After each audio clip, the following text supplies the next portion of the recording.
شروع کرتا ہوں اللہ تعالیٰ کے نام سے جو بڑا مہربان نہایت رحم والا ہے۔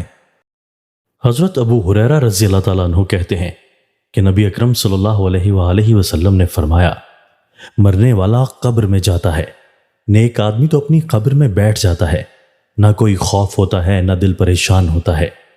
اس سے پوچھا جاتا ہے کہ تو کس دین پر تھا؟ تو وہ کہتا ہے میں اسلام پر تھا۔ پھر پوچھا جاتا ہے کہ یہ شخص کون ہے؟ وہ کہتا ہے یہ محمد اللہ کے رسول ہیں، یہ ہمارے پاس اللہ تعالیٰ کی جانب سے دلیلیں لے کر آئے تو ہم نے ان کی تصدیق کی۔ پھر اس سے پوچھا جاتا ہے کہ کیا تم نے اللہ تعالیٰ کو دیکھا ہے؟ جواب دیتا ہے کہ اللہ تعالیٰ کو بھلا کون دیکھ سکتا ہے؟ پھر اس کے لیے ایک کھڑکی جہنم کی جانب کھولی جاتی ہے، وہ اس کی شدت اشتعال کو دیکھتا ہے۔ اس سے کہا جاتا ہے دیکھ اللہ تعالیٰ نے تجھ کو اس سے بچا لیا ہے۔ پھر ایک دوسرا دریچہ جنت کی طرف کھولا جاتا ہے، وہ اس کی تازگی اور لطافت کو دیکھتا ہے۔ اس سے کہا جاتا ہے کہ یہی تیرا ٹھکانہ ہے، اور اس سے کہا جاتا ہے کہ تو یقین پر تھا، یقین پر ہی مرا اور یقین پر ہی اٹھے گا اگر اللہ تعالیٰ نے چاہا۔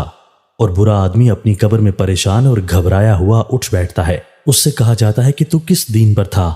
تو وہ کہتا ہے میں نہیں جانتا۔ پھر پوچھا جاتا ہے کہ یہ شخص کون ہے؟ جواب دیتا ہے کہ میں نے لوگوں کو کچھ کہتے سنا تو میں نے بھی وہی کہا۔ اس کے لیے جنت کا ایک دریچہ کھولا جاتا ہے، وہ اس کی لطافت و تازگی کو دیکھتا ہے۔ پھر اس سے کہا جاتا ہے کہ دیکھ اس سے اللہ تعالیٰ نے تجھے محروم کیا۔ پھر جہنم کا دریچہ کھولا جاتا ہے، وہ اس کی شدت اور ہولناکی کو دیکھتا ہے۔ اس سے کہا جاتا ہے کہ یہی تیرا ٹھکانہ ہے، تو شک پر تھا، شک پر ہی مرا اور اسی پر تو اٹھایا جائے گا اگر اللہ تعالیٰ نے چاہا۔ حضرت عبداللہ بن مسعود رضی اللہ تعالیٰ عنہ کہتے ہیں کہ نبی اکرم صلی اللہ علیہ وآلہ وسلم نے فرمایا، جب تم میں سے کسی کی موت کسی زمین میں لکھی ہوتی ہے تو ضرورت اس کو وہاں لے جاتی ہے۔ جب وہ اپنے آخری نقش قدم کو پہنچ جاتا ہے تو اللہ تعالیٰ اس کی روح قبض کر لیتا ہے۔ زمین قیامت کے دن کہے گی، اے رب یہ تیری امانت ہے جو تو نے میرے سپرد کی تھی۔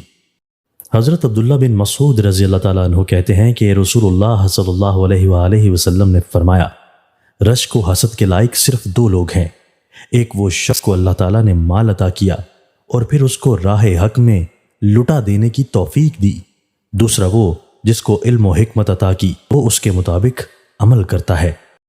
انس رضی اللہ تعالیٰ عنہ کہتے ہیں کہ رسول اللہ صلی اللہ علیہ وآلہ وسلم نے فرمایا، تمہیں سے کوئی کسی مصیبت کی وجہ سے جو اس کو پیش آئے موت کی تمنا نہ کرے، اگر موت کی خواہش کی ضرورت پڑ ہی جائے تو یوں کہے، اے اللہ مجھے زندہ رکھ جب تک جینا میرے لیے بہتر ہو، اور مجھے موت دے اگر مرنا میرے لیے بہتر ہو۔